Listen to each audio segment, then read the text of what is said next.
le CIF est une personne qui exerce à titre de profession habituelle des activités de conseil en investissement, conseil portant sur la fourniture de services financiers et le conseil sur la réalisation d'opérations sur biens divers.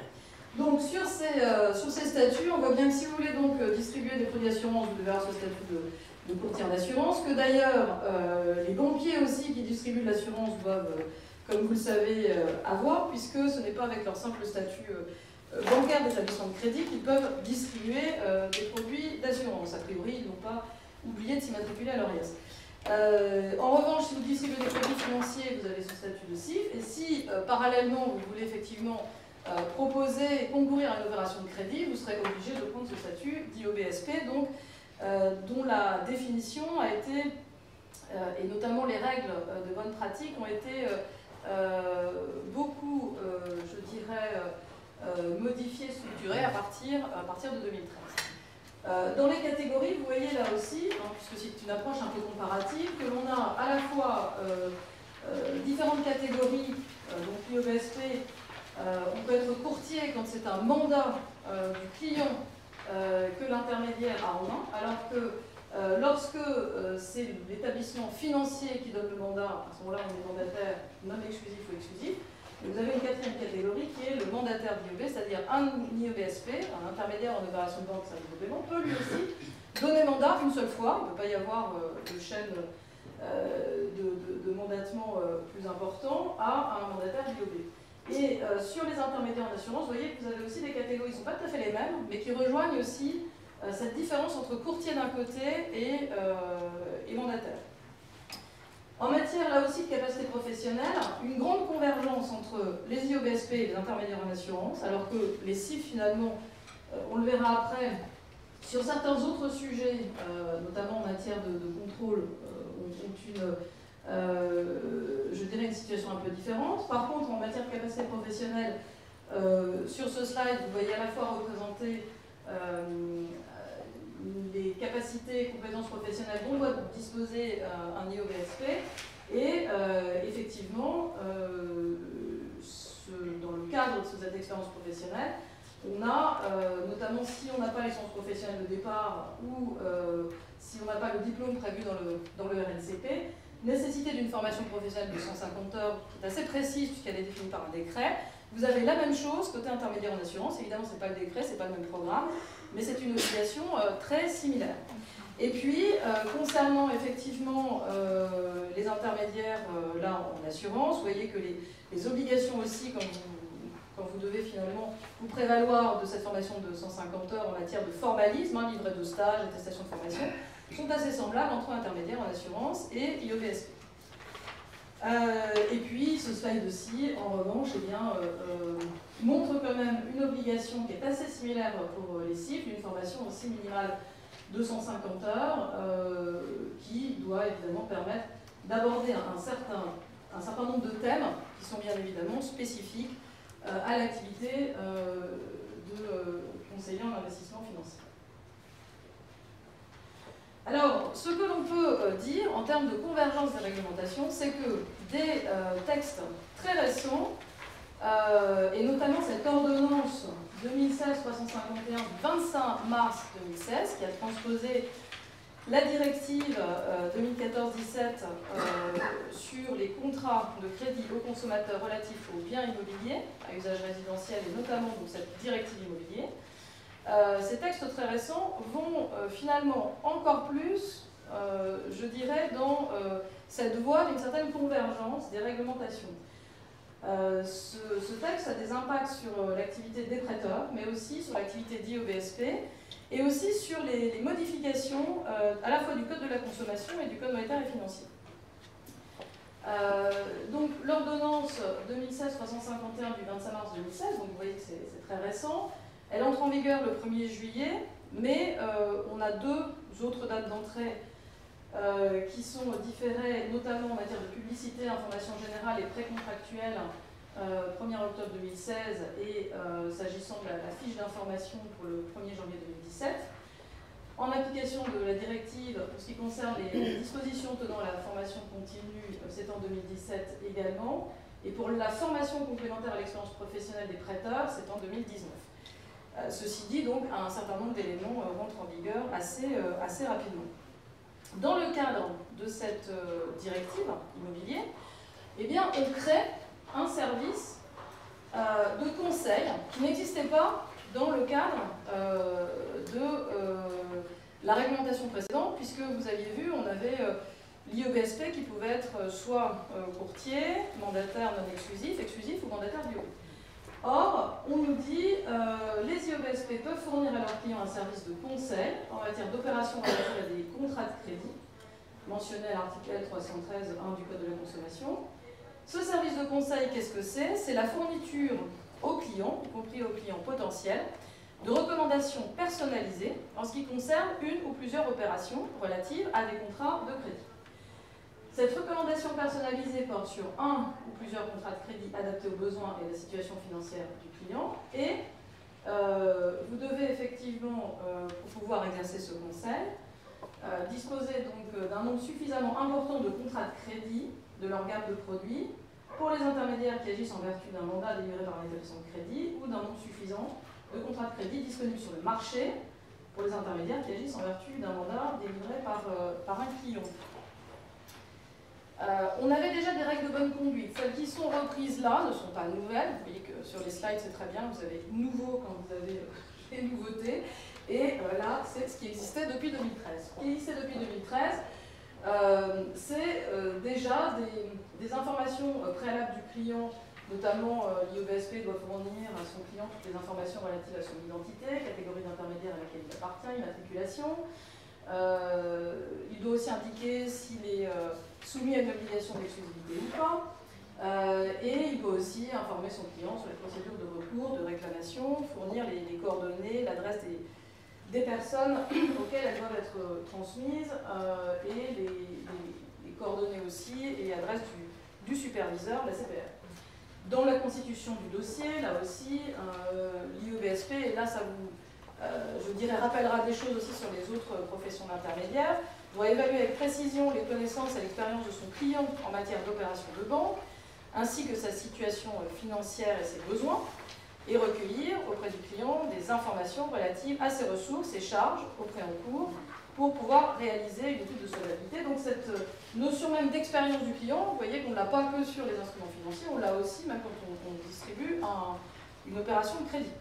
Et pour les courtiers, on avait des obligations déjà spécifiques, comme l'analyse justement d'un nombre suffisant de contrats, puisqu'on agit en fonction d'un mandat du client, on est censé choisir le meilleur contrat et celui qui est le plus adapté à sa situation. Préciser au client les raisons qui motivent ses propositions, lui indiquer comment il a pris en compte les informations qu'il a recueillies. Et pour les mandataires non exclusifs comme les courtiers, pour les courtiers uniquement, il doit aussi, et donc ça c'est déjà en vigueur, détailler le nombre et le nom des établissements de crédit avec lesquels ils travaillent, et le montant et les modalités de calcul de cette rémunération.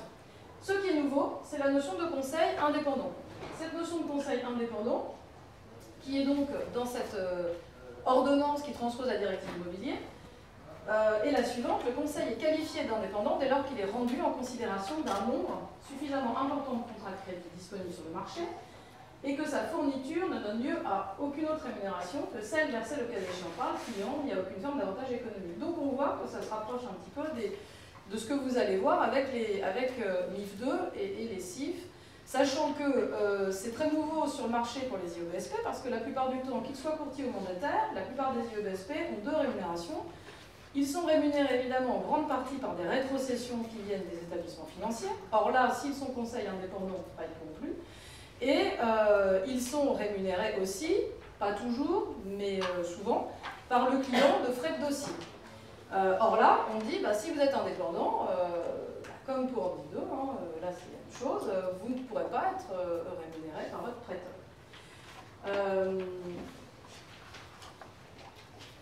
En revanche, quand on est courtier indépendant, on a une chose qu'on n'avait pas avant.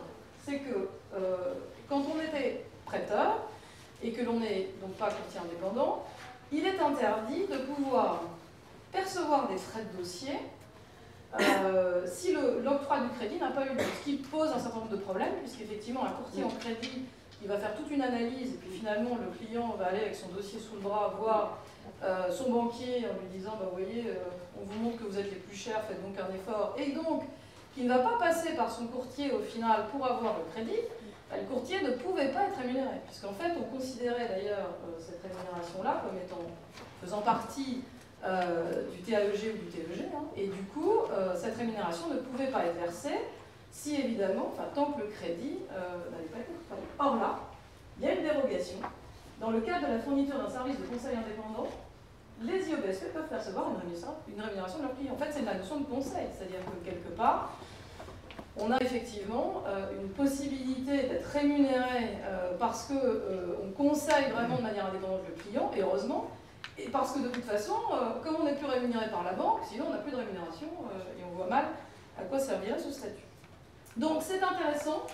Alors d'une part parce que ça va modifier profondément, il faut rappeler quand même que en termes de chiffres, hein, il y a à peu près 20 000 IOBSP qui sont donc immatriculés à l'ORIAS avec des sociétés qui font principalement alors, du courtier, enfin qui sont en général pour l'immobilier plutôt courtier et pour une autre activité qui s'appelle la consolidation de crédit plutôt mandataire non exclusif et sur effectivement ces populations qui vont de quelques personnes à parfois des très grosses structures de plus de 200 personnes, 200 salariés, hein, donc c'est pas négligeable je dirais dans le paysage économique, hein. Eh bien ça va quand même fondamentalement changer leur business model si effectivement ils utilisent ce type de possibilités. Bon, et puis, on a mis juste là l'amende prévue, qui est quand même pas négligeable, surtout pour un intermédiaire, si effectivement vous faites quand même rémunérer par l'établissement de crédit, alors que vous ne pouvez pas. Alors, sur les sites, je pense que je vais passer vite, parce que je pense qu'on a beaucoup d'interventions après. C'était juste effectivement pour vous montrer sur ce slide que par rapport à ce qu'on avait avec les IOBSP, on a les mêmes obligations au niveau des intermédiaires en assurance. Le CIF aussi doit s'enquérir auprès de ses clients, évidemment, avant de formuler un conseil de leur connaissance, de leur expérience en matière d'investissement, de leur situation financière, de leurs objectifs d'investissement. On a une espèce de copier-coller entre les deux textes. C'est encore plus flagrant sur la comparaison suivante qui est là, position 2013-02. J'ai passé le slide d'avant, j'y reviendrai, qui est effectivement, qui montre aussi cette convergence des codes de bonne conduite, là, entre l'AMF et la CPR, certainement le fruit d'une très bonne coordination du pôle commun. Puisqu'on a une position 2013-02 de l'AMF, notamment en matière de recueil des informations relatives à la connaissance du client, on retrouve exactement le copier-coller, là quand je dis un copier-coller, c'est un vrai copier-coller, entre ce texte et ce qui est obligatoire lorsque l'intermédiaire en assurance distribue des contrats d'assurance. Vous voyez notamment un point qu'il est intéressant quand même de souligner, puisque cette position de l'AMF, comme la recommandation de la CPR, s'applique depuis le 1er octobre 2013, c'est que le CIF, comme intermédiaire d'assurance, doit s'enquérir des connaissances et de l'expérience du client en matière financière au moyen de questions ne recourant pas indûment à l'auto-évaluation par le client. Intéressant, ça veut dire que beaucoup de questionnaires d'établissements financiers, comme de CIF ou d'intermédiaires, avec effectivement cette notion d'évaluation de la compétence qui ne peut pas être faite uniquement par l'auto-évaluation, nécessite évidemment d'essayer d'avoir une vision objective de la connaissance du client. C'est pour ça que je reprends mon slide précédent, qui était celui, par exemple, du texte qu'avait sorti l'AMF en 2009, qui insistait sur l'information avec le client en cas de commercialisation de produits obligataires. Si vous voulez distribuer un produit obligataire, que ce soit côté contrat d'assurance vie en UC, investi dans l'obligataire, ou côté instrument financier, et que vous ne lui posez pas 2-3 questions pour savoir s'il sait comment évolue la valeur de l'oblig, si effectivement les taux augmentent ou baissent, ou quel serait son risque si il le vend avant l'échéance, vous ne répondez pas vraiment à effectivement cette phrase qui est qu'il ne faut pas recourir indûment à l'auto-évaluation par le client. Peut-être ça a amené en tout cas des établissements à revoir leur questionnaire. Ça ne veut pas dire qu'il faut faire passer à tous les clients la certification des acteurs de marché. Je pense que si vous les mettez 14 dans une salle, vous ne risquez pas effectivement leur vendre grand-chose. Mais il y a quand même un équilibre à trouver. Nous, dans les questionnaires qu'on a pu rédiger pour certaines institutions, 4-5 questions bien adaptées à ce que le client est susceptible d'acheter pour bien vérifier qu'il a compris le produit peut être quand même assez suffisant. Le slide suivant, vous voyez là aussi un comparatif qui est là aussi un peu un copier-coller entre la position recommandation 2014-05 de l'AMF sur les conventions concernant la distribution d'instruments financiers et celle de la CPR, puisque la recommandation 2014 R01 sur les conventions concernant la distribution de produits d'assurance vie, cette fois-ci, est assez également similaire. Voilà un peu pour vous prouver, je dirais, la convergence des réglementations sur toutes ces normes de bonne conduite. Et ce slide-là qui concerne l'intermédiaire en assurance montre la même chose. On retrouve des éléments que l'on a trouvés dans ce slide dans les obligations liées au BSP. S'il n'est pas soumis à une obligation d'exclusivité et qu'il se prévaut d'un conseil fondé sur une analyse objective du marché, l'intermédiaire en assurance est tenu d'analyser un nombre suffisant de contrats de façon à pouvoir recommander le contrat qui serait adapté aux besoins du souscripteur éventuel. Sur ce thème-là d'ailleurs, il y a eu plusieurs sanctions déjà à CPR sur le non-respect de ces éléments et de ces règles de bonne conduite. Et je terminerai en fait ce petit panorama, et je serai tout à fait dans les tons, par des éléments concernant le contrôle. Alors, c'est là, je pense, où je détaillerai un peu plus ce qui se passe au niveau de l'intermédiaire en opération de banque et services de paiement. Sachant que, comme vous le savez, les CIF, et ça sera détaillé certainement après, ont à la fois un contrôle par leur association professionnelle, ce qui est effectivement dans le paysage des intermédiaires quelque part une exception, mais aussi évidemment le contrôle de l'AMF. L'intermédiaire en opération de banque va être contrôlé par la CPR, mais lorsqu'ils sont mandataires, ils sont aussi contrôlés par les banques qui leur ont donné un mandat. Alors on le verra juste après. Il y a eu un long débat de place à l'époque, puisque les établissements financiers qui avaient des liés de DIO-BSP n'avaient pas très envie qu'on considère ces mandataires comme des prestataires de services essentiels externalisés avec toute la lourdeur d'un contrat avec plein de clauses obligatoires et des contrôles derrière. Le débat de place a duré 1 an, il a été tranché par une position de la CPR qu'on va voir de 2013 tout de suite. Et ce contrôle des mandataires est donc un point assez important. Les établissements ont commencé à le faire. Nous-mêmes, on a fait des missions aussi pour certains établissements pour faire des contrôles de ces mandataires, parce que c'est vrai que parfois ils sont un peu nombreux et les contrôles ne sont pas forcément très faciles.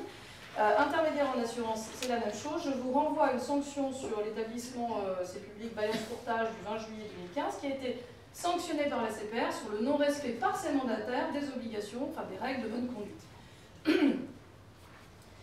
Alors, sur le contrôle des IOBSP par les établissements financiers, comme je vous le disais, c'est une position ACPR 2013-P01 qui a tranché le débat de place sur sont-ils des PS2E ou pas. Ce qu'a finalement défini l'ACPR dans cette position, c'est que lorsqu'un établissement confie à un mandataire de manière durable et à titre habituel, qu'il soit d'ailleurs non exclusif comme exclusif, la commercialisation de leurs produits, cette prestation relève des activités externalisées et donc évidemment, pour ceux qui connaissent l'arrêté du 3 novembre 2014, vous avez donc les 10 clauses obligatoires intégrées dans les contrats et des contrôles à mettre en place permanents et périodiques. Alors que les courtiers, comme ils agissent en vertu d'un mandat de leurs clients, ne sont pas considérés par la CPR comme un prestataire essentiel externalisé. Donc c'est un peu moins lourd. Dans le cadre de cette position, il y avait aussi des choses assez intéressantes, comme par exemple des indicateurs à mettre en place pour pouvoir sélectionner aussi les IOBSP à contrôler. Lorsque vous avez, pour certains établissements financiers, plusieurs milliers d'IOBSP à contrôler, tout le monde n'a pas plusieurs milliers d'IOBSP à contrôler quand même, il faut pouvoir avoir des indicateurs. Alors souvent, évidemment, on commence par ceux qui amènent le plus de production de crédit, ça c'est la base, mais ensuite, la position ACPR de 2013 nous dit finalement il faut tenir compte du volume des réclamations de la clientèle concernant un mandataire, du taux de défaut des crédits dont le mandataire est à l'origine, de la qualité de la constitution des dossiers. Ça paraît de bon sens, mais du coup, comme en plus c'est écrit, on recommande fortement aux établissements de suivre ces indicateurs. Et à partir de là, qu'est-ce qu'on peut faire? Alors, évidemment, il faut dérouler l'ensemble chez un mandataire des obligations professionnelles. En couplant à la fois des visites mystères, très intéressant. On en avait fait beaucoup, par exemple, chez des concessionnaires automobiles qui, comme vous le savez, sont des IOBSP pour vendre du crédit. Assez intéressant au niveau de la sensibilisation par rapport au statut d'IOBSP. Visite mystère, contrôle à distance, contrôle sur place. Alors, évidemment, tout ça doit finalement, je dirais, s'articuler pour qu'on arrive à contrôler de manière efficace. En termes de capacité professionnelle, l'analyse de cette conformité est nécessaire parce que au moment de l'immatriculation, l'OREAS regarde la capacité professionnelle et l'honorabilité du dirigeant, mais pas des salariés. Donc effectivement, si on ne va pas regarder dans les dossiers, notamment s'ils ont la capacité professionnelle, c'est-à-dire en gros s'ils ont le petit tableau que l'on a vu tout à l'heure, soit l'expérience, soit effectivement le diplôme qui est au RNCP, et tous les diplômes, même les plus prestigieux, ne sont pas au RNCP,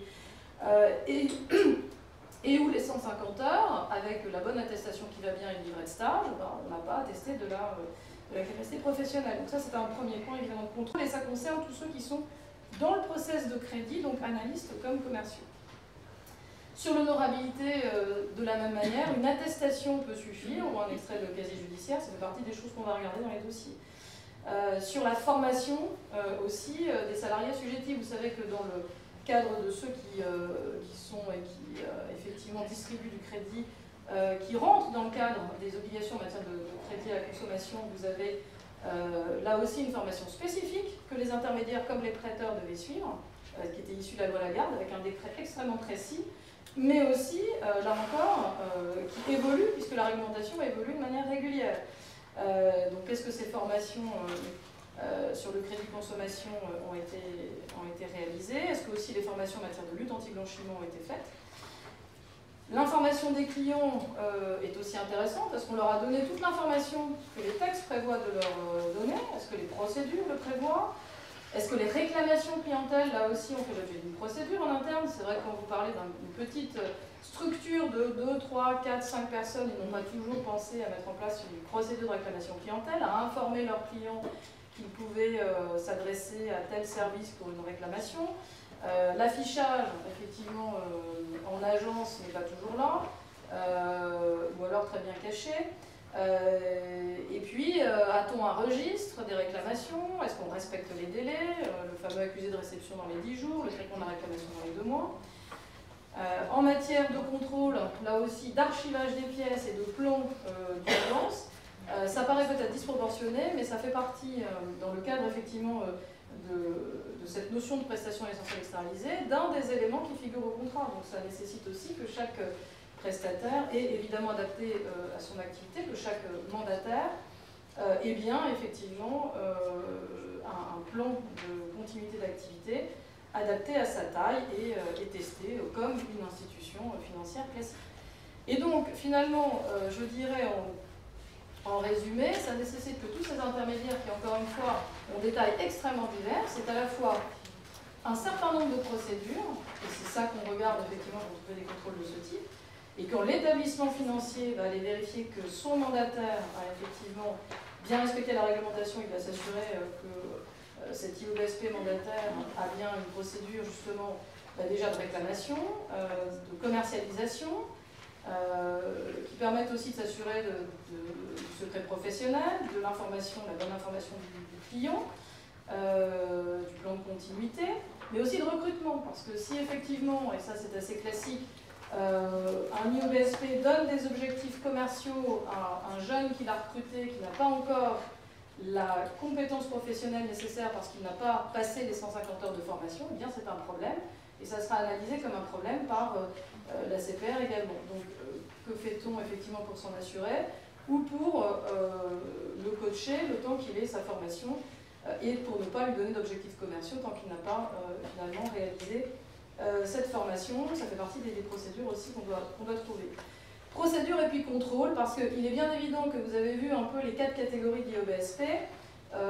L'IOBSP qui lui-même a des mandataires d'IOB est censé contrôler de la même manière ses mandataires. Or, pour des institutions qui n'étaient pas du tout habituées à formaliser des procédures et des contrôles, déjà ils ont du mal à se contrôler eux-mêmes, mais c'est difficile d'aller contrôler aussi leurs propres mandataires. Donc là aussi, autre obligation et autre contrôle que fait donc une institution financière sur ses mandataires, c'est de vérifier que le mandataire qui a lui-même ce qu'on appelle des MIOB, des mandataires d'IOB, eh bien, a l'ensemble de ce dispositif et que les contrôles ont été réalisés avec un niveau de formalisation suffisant. Voilà, ben,